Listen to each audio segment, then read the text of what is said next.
Salut à tous, bienvenue dans une nouvelle vidéo. Comme vous pouvez le voir, on est dans un nouveau décor, c'est ma chambre. En attendant en fait d'avoir le décor que j'ai à côté de mes livres, je vais voir un fauteuil dans pas longtemps et j'aimerais vraiment le faire.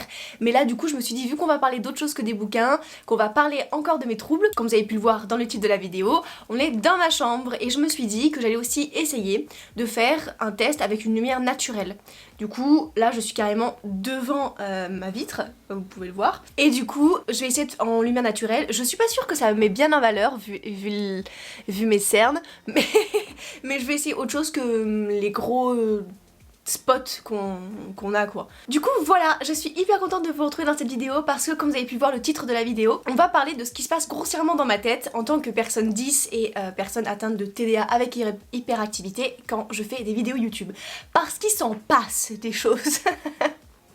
Comme je vous l'avais dit précédemment, je vais pas rentrer énormément dans le vif du sujet de la dyslexie, la dysorthographie, des troubles et des troubles de l'apprentissage parce que je suis en train de faire une vidéo où il y a des professionnels qui vont parler dans cette vidéo là, des personnes qui m'ont accompagné scolairement et du coup ça va être une grosse vidéo sur comment faire quand on est atteint de ces troubles là pour avoir une scolarité cool en fait, et comment on peut se faire diagnostiquer, qu'est-ce que c'est réellement la dyslexie et la dysorthographie. Donc ça viendra après, mais ça a une vidéo qui prend beaucoup de temps. Mais en regardant mes anciennes vidéos que j'ai fait là hier ou avant-hier, je me suis vue en fait et j'ai remarqué qu'il y a certains moments mes troubles se voyaient énormément et je me suis dit que j'allais peut-être vous faire une petite vidéo courte comme ça, un peu grossière parce que ça va pas rentrer encore dans le vif du sujet comme je viens de le dire, mais pour vous expliquer un petit peu. Du coup, qu'est-ce que je suis moi? Déjà, pour ceux qui savent pas, je suis dyslexie, dysorthographique, dyscalculique, j'ai un TDA avec hyperactivité et j'ai été diagnostiquée depuis toute petite grâce à ma maman qui était professeure des écoles et qui s'est dit, en me regardant lire et galérer, elle s'est dit oula, il y a un problème dans le pâté.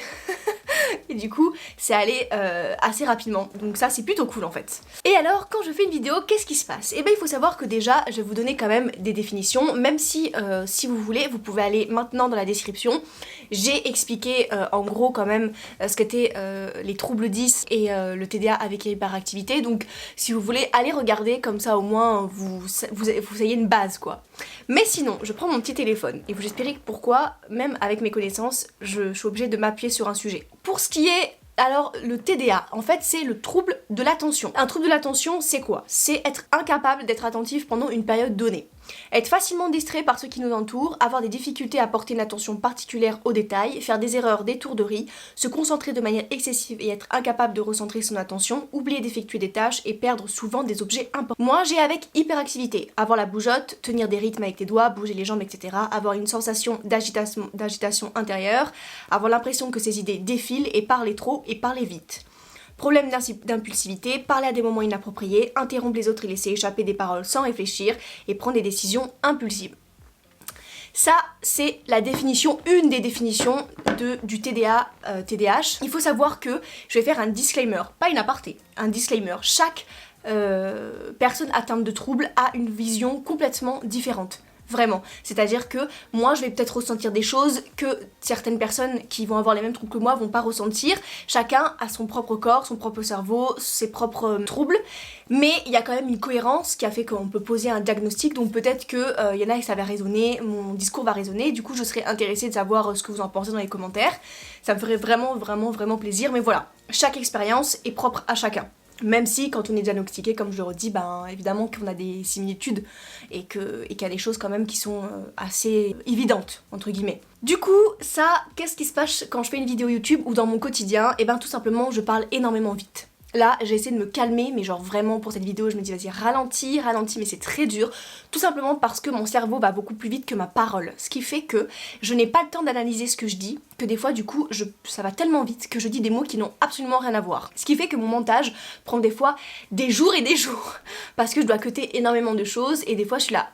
Mais pourquoi t'as dit ça? Ça n'a absolument aucun rapport. Et c'est tout le temps ça. Ou sinon je parle tellement vite pour essayer d'aller à la même vitesse que mon cerveau que je fais des contractions de mots ou que du coup j'allais dire je farfouille. Voilà. Non, je ne farfouille pas. je fourche, ou alors j'écrase les mots, ou alors un mot qui n'a rien à voir sort comme ça. Voilà, c'est plus fort que moi, c'est insupportable. Mais c'est comme ça. Au début, quand j'étais petite, je disais souvent que parce que j'étais d'origine espagnole, que je parlais vite. Bon, mon grand-père est espagnol, mais moi voilà, je parle pas espagnol, donc non, c'est juste parce que j'ai l'hyperactivité. Après, par rapport aux tâches, bah en fait, si je ne scripte pas mes vidéos, c'est très compliqué. Ça m'est déjà arrivé parce que par manque de temps ou parce que je pensais connaître le sujet du bout des doigts, et c'est vrai, c'est là où c'est très frustrant. C'est que je connais mon sujet du bout des doigts, mais dès l'instant où j'ai pas, si j'ai pas fait un script ou si je l'ai pas dit dans ma tête, je peux dire tout et n'importe quoi. Et ça va sortir vraiment tout seul, c'est impulsif. Et je suis là, oh mais c'est pas ça que je voulais dire, ou genre bah non mais c'est pas du tout ça, ou ah bon, t'es sûr? Même avec un script, je pars souvent dans tous les sens, alors qu'en vrai, j'ai fait des petits points. Voilà, c'est plus compliqué pour moi de me structurer. Il y a des moments donnés aussi où ma concentration est limitée. Je peux être focus pendant un petit moment, genre vraiment pendant 20 minutes, 30 minutes, et après je vais complètement décrocher et il va falloir beaucoup de temps pour que je me remette dedans quoi. Et c'est pareil pour les vidéos, ça veut dire qu'à la fin des vidéos, peut-être que ceux qui ont remarqué, mais en fin de vidéo, comme vous avez l'impression que ça dure 20 minutes mais moi ça dure 2 heures, et ben en fait au bout d'un moment donné je suis fatiguée donc et ben je regarde à droite, je regarde à gauche, je suis obligée de me recentrer, et se recentrer c'est dur, c'est vraiment très très dur.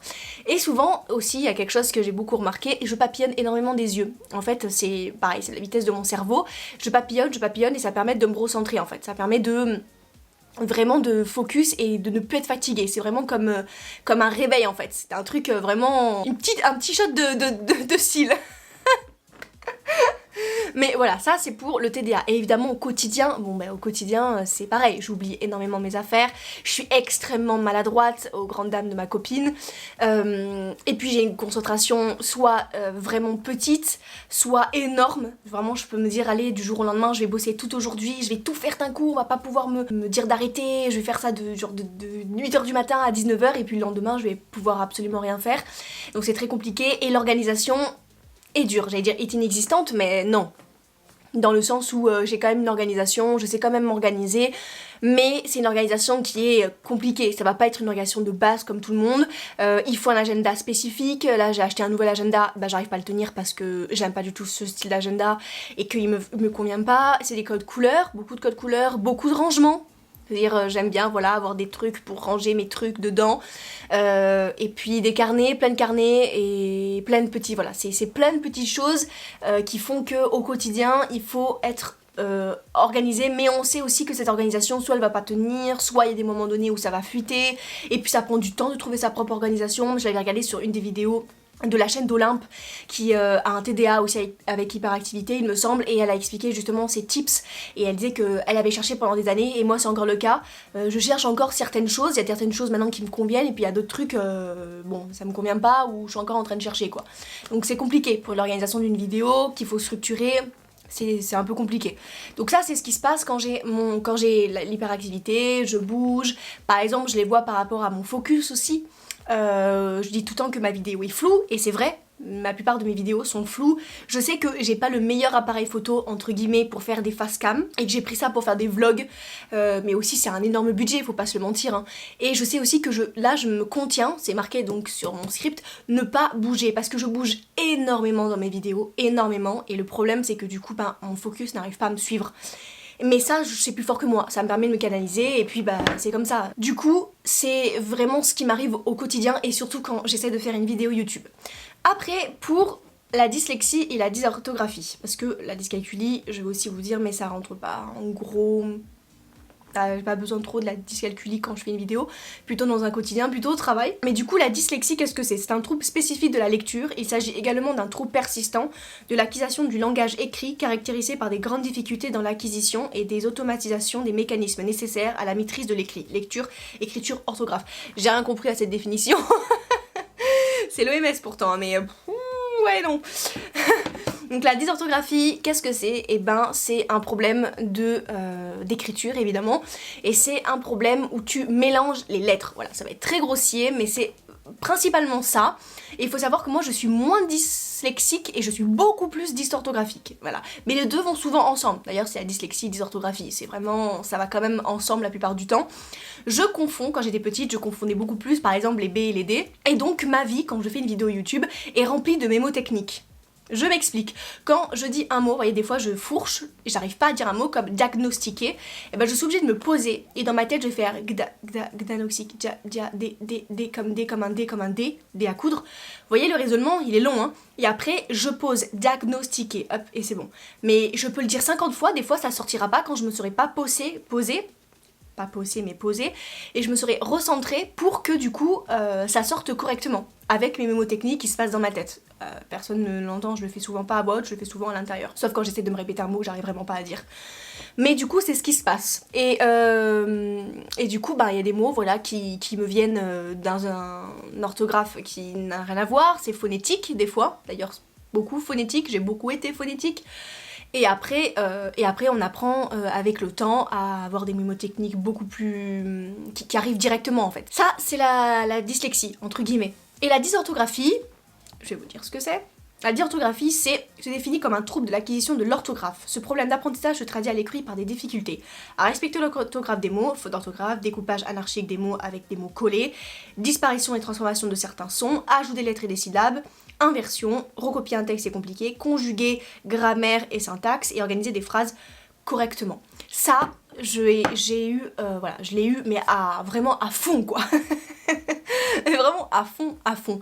Donc qu'est-ce qui se passe? Et ben là c'est le pire, c'est que du coup je ne conjugue pas des fois à l'oral correctement les mots. Mais ça, vous avez dû le voir en fait. Bon, par exemple dans ma première vidéo, à la place de dire bureau, j'ai dit bulot. C'est mignon, mais c'est chiant au bout d'un moment donné. Mais ça voilà, c'est mon quotidien. Et quand je fais une vidéo, c'est encore pire parce que j'ai le stress de la caméra, je le sais que ça va être sur internet, j'ai scripté, je peux pas passer mon temps à la faire 4 fois ou la retourner 5 fois parce qu'au bout d'un moment donné, je me lasse et parce qu'au bout d'un moment donné, ça m'énerve. Mais du coup, à cause de la dysorthographie, effectivement, je confonds des lettres, des fois je confonds des phrases, je dis un mot qui n'est pas le même et surtout, en fait je ne conjugue pas. Donc ça veut dire que des fois je vais pas faire pas faire de conjugaison ni de grammaire. Donc je vais faire une faute vraiment verbale que je ferai à l'écrit. Et du coup souvent les gens ils me reprennent, mes amis me reprennent pour que je puisse un peu intégrer. Mais au départ c'était vraiment beaucoup plus que maintenant et c'était un peu humiliant. C'est vrai que vous allez me dire que ça doit pas être humiliant ni honteux, mais c'est vrai que ce trouble-là, il est... au quotidien, il est un peu dur. Et quand je scripte ma vidéo, souvent, j'ai l'impression de pas maîtriser mon sujet. Je m'explique. En fait, j'ai beau maîtriser mon sujet, comme ma tête va à 100 à l'heure, qu'en plus de ça, j'ai des problèmes pour m'exprimer, c'est très compliqué pour moi d'avoir une maîtrise totale. Et du coup, c'est très frustrant, parce que des fois, j'ai l'impression de me dire, mais est-ce que vraiment là... tu maîtrises ou pas? Et en fait oui, je l'ai bossé, j'ai lu le livre, je connais, j'ai vécu depuis 23 ans avec ce trouble là, parce que du coup au quotidien c'est compliqué, mais en vrai c'est totalement faisable. Moi je me suis lancée sur YouTube, c'est l'une de mes plus grosses super belles expériences, du coup je suis vraiment très contente et je continuerai encore.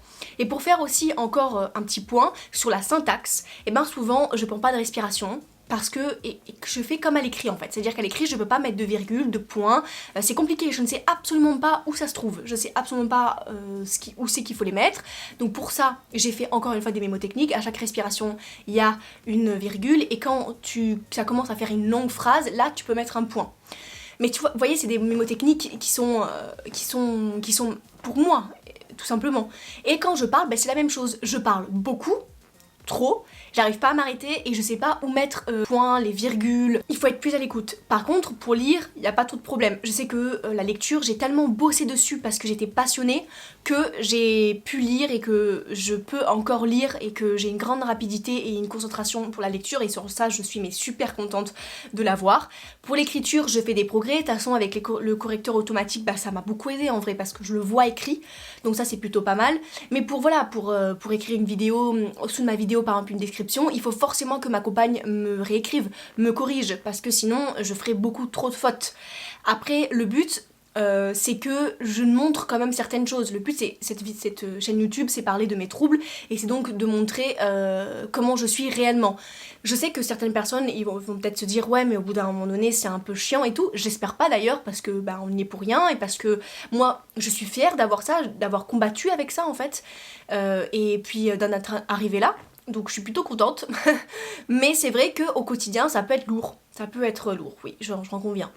J'en conviens que ça peut être chiant. Mais voilà, c'était une vidéo un peu courte, un peu short, mais pour vous expliquer un peu au quotidien qu'est-ce qui se passe quand je tourne des vidéos. Voilà, il faut de l'organisation, il faut écrire, il faut que je me pose, et en même temps, il y a des choses qui vont forcément ressortir à la caméra.